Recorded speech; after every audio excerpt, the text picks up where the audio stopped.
It out myself because it has the dude from Gargoyles. yeah, the dude from the thing. No, the dude from Rick and Morty. No, the dude from Dead Presidents. No, the dude from fucking American History X. Something About Mary. Did you David? Daniel. No, Craig David. No, I forget his name. Keith David. Boom. David. It's so hard to keep all these people's names, but yeah, that dude. Oh, Requiem for a Dream fame. He's on that too. He's in that movie? Requiem for a Dream. He's the heroin dealer that takes out his ding-a-ling and then what's her name goes down on him. It's, Jennifer Connelly? Jennifer Connelly, bro. I don't remember that. Oh, remember it. You have to look it up. I remember those. Marlon Wayans? Of course I remember him. But those double-sided toys, man. Come. Scarring. Yeah, I remember seeing that too and being like, what? How the fuck they put this in a movie like this? And I was like, yo, this movie's gonna win so many awards. This is some artsy shit right here for sure. Darren Aronofsky. Yes, he does some weird ones, dude. Not My Harry. Only weird ones. Everything he's done. That's 30 Seconds to Mars, bro. Yeah. What were we saying? You know what I was gonna say? Keith David. I haven't seen part 2, but you said we talked that there's a part 3. Yeah. With Tony Todd. Which I only found out one doing research for this show. I saw it on YouTube. It's not even rated. So you could. I wonder what that means. Maybe they're just it's like a cash grab because I know he was just doing like a bunch of random shit. What was that movie we watched with him and Corey Feldman?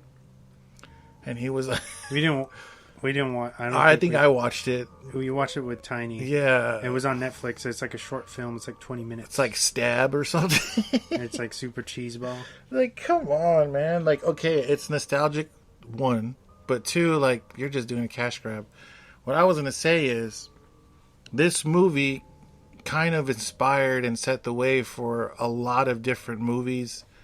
As far as, okay, so being in 2021, when I saw this again for the first time in a while, when I seen the crazy cops, I was like, yo, this pretty hobo with the shotgun, you know?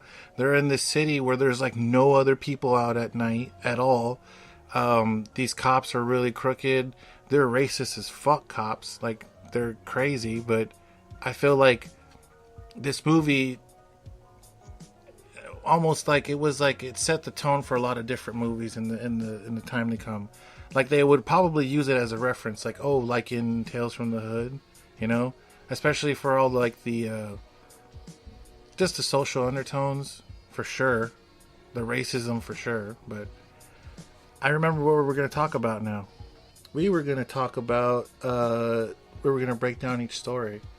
So, do you have the title for each story, sir? Yeah.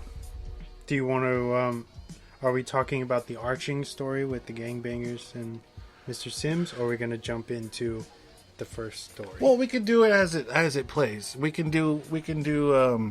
We can start off with the first story and not go all the way through, and then just first story, and then it jumps into, because it's really like a intro, chapter 1, 2, and 3, and then closing chapter. Yeah, kind of like the, oh shit, you know, kind of like the fucking. What's up, man?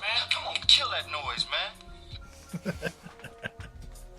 So, well, when the movie starts, our overarching story is called Welcome to My Mortuary, which is why I called the episode that, because I thought it was fitting. Yes. As the whole movie is basically set in, you know. In the mortuary, which I absolutely think is awesome. Mm-hmm. I think it's really cool setting. Brilliant idea. Whoever the writers were, like, for sure.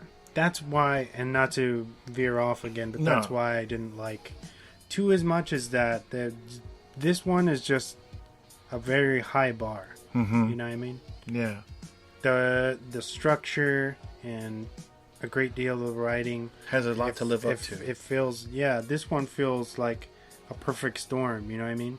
I'm not sure if all of this, it all came together and it was all intentional or not, but it just works. You know what I mean? So for them to have maybe more money or maybe less money, actually, and try to do part 2, and then for it to kind of fall flat all these years later, you know what I mean? We waited how many years? You know, like years and years and years to get a second one, and like a decade and a half or so. And it's like, why? I'll just watch the first one. Yeah, for sure. I definitely feel that way too. But like we've said before, it's like a passion piece because you have to bring your all to. In order for there to be 2 and 3, number 1 had to have been super dope. You know, and the thing is that it was written and directed by Rusty 2 and 3. Really? Yeah. Maybe he was just fucking. I don't know. Who knows? Like he just grabbing at straws. I don't know. Yeah, I don't know. Maybe he started hiring other people to write for him or something. Who knows? Because he's more of a TV guy. He's actually he worked on Chappelle's Show. Oh, yeah, that's pretty cool. Writing skits. I like that because you can see. Now that you mention that, you can kind of see a more serious Chappelle skit in some of the, like, when's a good time to panic? You know, now's a good time to panic. You know, like that shit is pretty Chappelle. Yeah. You know, so the first one is called Welcome to My Mortuary. Yes, and where we meet Bulldog. Uh-huh. I don't know the other 2 guys' names. I know one of the dudes' names, or one of them is in the Machiavelli video for Hail Mary. He was a rapper, no? I know he was in Don't Be a Menace to Society. He was one of the guys that rolled up and was like, "Are you ashtray?" And then they stomped him out, and then they made him look like David Allen Greer from fucking, you know what I'm saying, from The Monster. So let's just get the shit. Don't worry. You'll get the shit. well, we understand that there's these 3 gangster guys, and they all are. They pull up to the mortuary, smoking weed, and it's just like they're gonna meet up with this mortician at the mortuary to do a drug deal.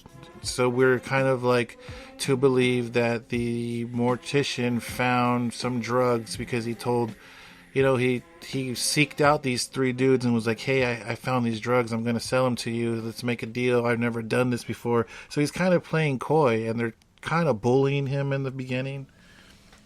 And so, because he's kind of odd, you can tell something's off about him. yeah, he's kind of kooky. He has these eyes, and if you know who this guy is, his character, he has this really big smile. His eyes flare up, and his fucking hair. You know who he reminds me of? Now that I think about it, is they took this character for sure as Mr. Glass.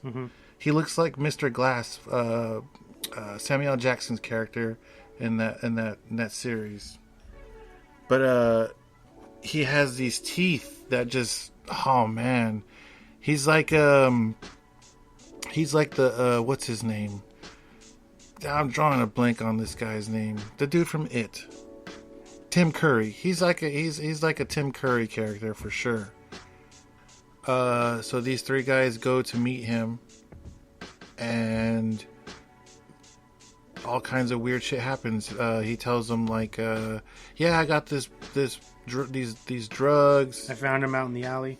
Something, yeah. He tells them, but all he's doing is just, you know, luring them in. And then he goes to the first like viewing room or whatever. He's like, "All right, I'm gonna go get you your drugs or whatever. But first, let me tell you about this corpse here." And it's the first corpse of, what was that dude's name again? Clarence, that's right. Bring him to me, Clarence. Yeah, it was Clarence, who was an cop. Ex-cop. What's the name of that story? That one is... It's a very powerful story. Rogue Cop Revelation. Wow, that's pretty dope. You know what? I didn't know the names of these... that they had individual names. Yeah. It would have been cool if they had like some sort of cut screen where it showed them. All Tarantino. Yeah, like chapter 1, fucking Sims or something, you know? Whatever it was. So chapter 2 was Rogue Cop Revelation. Mm-hmm. Revelation. Mm-hmm. Meaning he had like... The Force Awakens. An epiphany. Yeah, like, hey, this is wrong. Mm-hmm. That's good. That's pretty dope. Very powerful story. Super powerful. Do you want to talk about it? Yeah. Set it up. So, when we first start the story, we have Clarence, and Clarence is a rookie cop. Rookie cop. It's important to say he's an African American cop. Correct. And he's with his partner, who just seems like a shithead. White cop. Yeah, white cop. I don't remember his name. No. And it doesn't really matter. He's just a wise guy cop. You know he's a piece of shit from when you just see him. Like a skeevy looking dude. Yeah. And I think they're just driving, right? Yeah, they're driving, and then they're about to go meet up with another couple cops that have just pulled someone over. And you can kind of see them. They're driving up, and the guys, it cuts to them harassing the dude who they just pulled over, and he's kind of like, you almost make the assumption that they know each other, and the guy's kind of like a older African American gentleman who's driving a nice car. He's really dressed really nice. He's in like a suit, right? Pretty much, like yeah, dressed really well, like definitely a somebody. Yeah, you can tell he's like somebody for sure, maybe even a celebrity, but it turns out he's like a mayor or a senator. And the main cop, which is his name is Storm or Strom, I think it's Strom.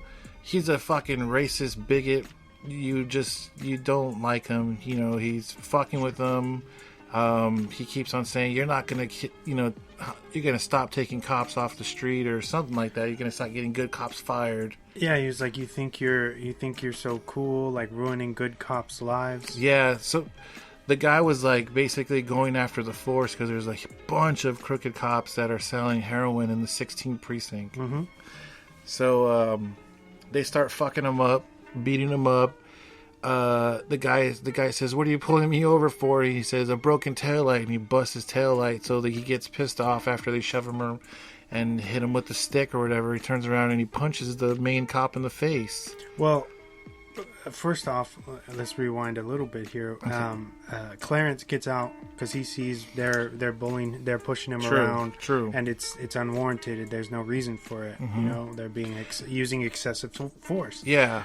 And he's like, yo, what's going on here? Like, there's no need for this, you know. And because he's a rookie, they push him around too. They say, "Come on, rookie, go run his license plate." To get him out of the picture. So he's distracted. So he goes back. He's running the plates. He realizes that this is like a powerful politician, pretty much, in the city, and a leader in the community for sure, in the black community.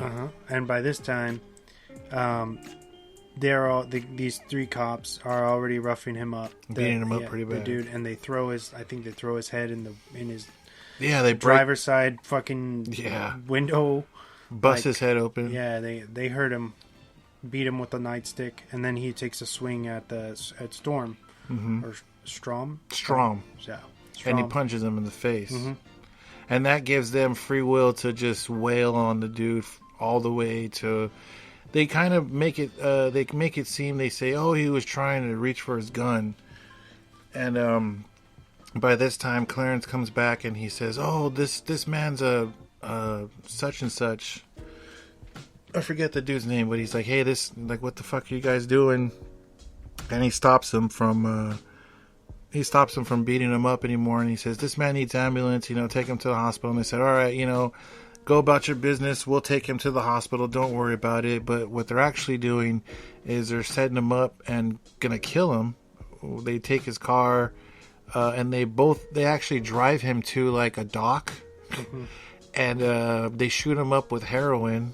And they throw heroin in his car, and then they put the car in drive and then drive him off a fucking pier, and he dies. And then it kind of fast forwards to like almost like a year later, where you see Clarence has actually quit the force, and he's like a alcoholic. He's an alcoholic. He's kind of going crazy. The guilt of not stopping these guys. Yeah, not stopping them when he had the perfect chance. Is fucking with them, and now we have the ghost of Martin Moorhead, I think. Oh, that's right. His name was Moorhead. Was the politician's name. the ghost comes back and is haunting him. Is haunting him and is like, Clarence, like, I need you to bring these guys Bring to them me. to me, Clarence. And you keep on seeing a vision of him being crucified, which is very powerful.